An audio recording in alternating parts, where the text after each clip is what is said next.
Despite advertisement for awareness, people don't seem to understand just how complex autism really is, how it works, or even what it is. And with it coming in such a wide variety of spectrums and being as rare amongst the population as it is, I can't really say I'm surprised. Now, I've lived with autism all my life. I have Asperger's, which is a high-functioning, low-spectrum form of autism, which inhibits social skills and emotional comprehension. So I can tell you from first-hand experience, it takes time, research, and to understand. Now, for starters, autism is not retardation, nor is it even remotely similar. Retardation is a physical disability or damage to the body or mind, where autism is simply the rewiring of how the mind views and reacts to the world and environment. Here's an example. Imagine 3 computers. The first one is like a normal mind. It's brand new, you take it out of the box, you turn it on, and everything works fine. It has very basic programming, simple controls and apps, no problem. Now, the second computer, let's say, represents retardation. It's brand new. You take it out of the box. Everything seems fine at first.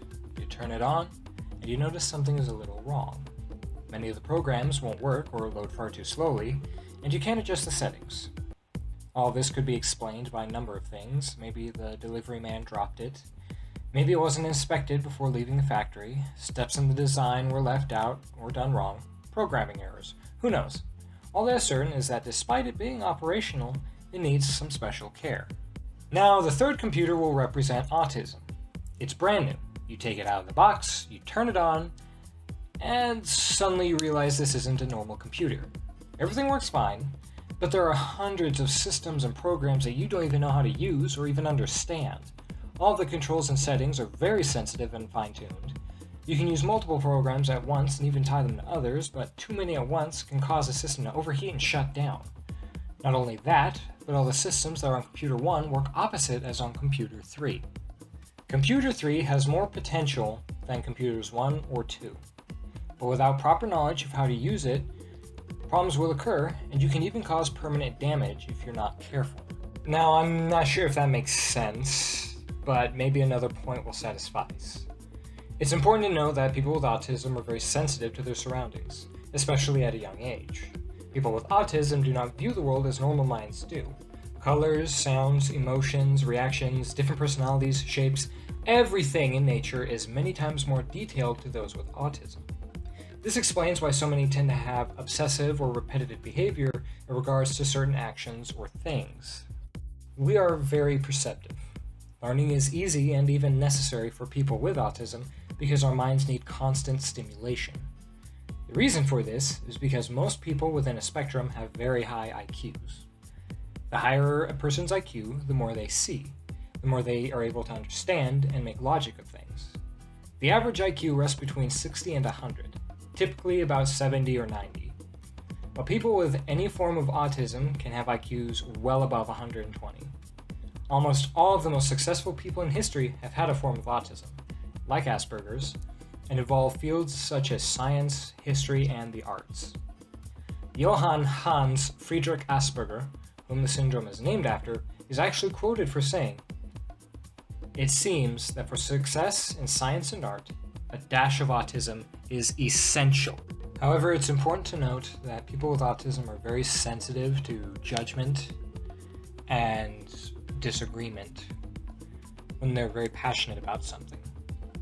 So the next time you want to call somebody with autism stupid or useless or dumb because they don't conform to your idea of how something works or needs to be done, remember they have potential to be leagues smarter than you are, and in a very short time will know better than you. Let's look at an example of how the minds of a regular person and an Aspie work. Imagine a cube made out of blocks. It's a large cube, but all the blocks are 1 or 2 colors, and the blocks are very large, taking up a lot of space. In a way, this represents the average mind. It doesn't have to focus much beyond the very basics of socializing, responsibility, work, and life itself. These things are pretty simple concepts.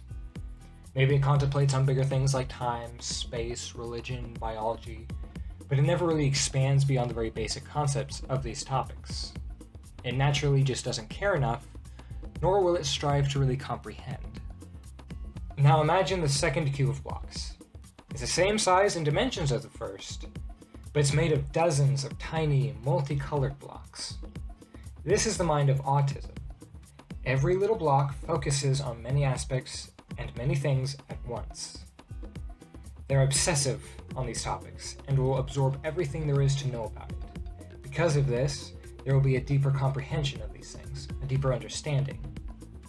Oddly enough, the things that are focused on by the first block probably aren't even seen as important to the second. The first block may focus on your friends, TV, work, weight, looks, what to wear, where to eat, and other things in immediate or inevitable concern or favor. A second block may focus on what to wear, why to wear it, how is it made, could I make it, is it what they wore a long time ago, why did ancient people wear what they did it have religious significance, what is religion, why is it important, how does it impact morality, what is morality, am I good, am I bad, who am I, do people like me, am I different, they treat me different, maybe I'm bad. Or maybe I'm the good one because I'm the one who is different. Is it easier to be good or evil? Do bad things happen because the majority allows it? Is the majority always wrong? Are their beliefs wrong? Is that their religion? Why are we different? Were ancient people different? I want to draw an ancient person, but let's draw them as a modern person.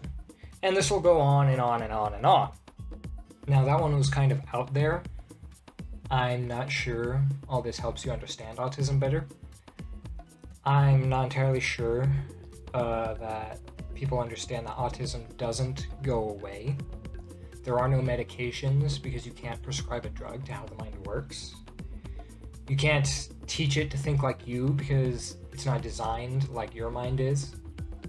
It's not like trauma or PTSD or any other disorder, because these things go away with therapy and time and a willingness to move past them.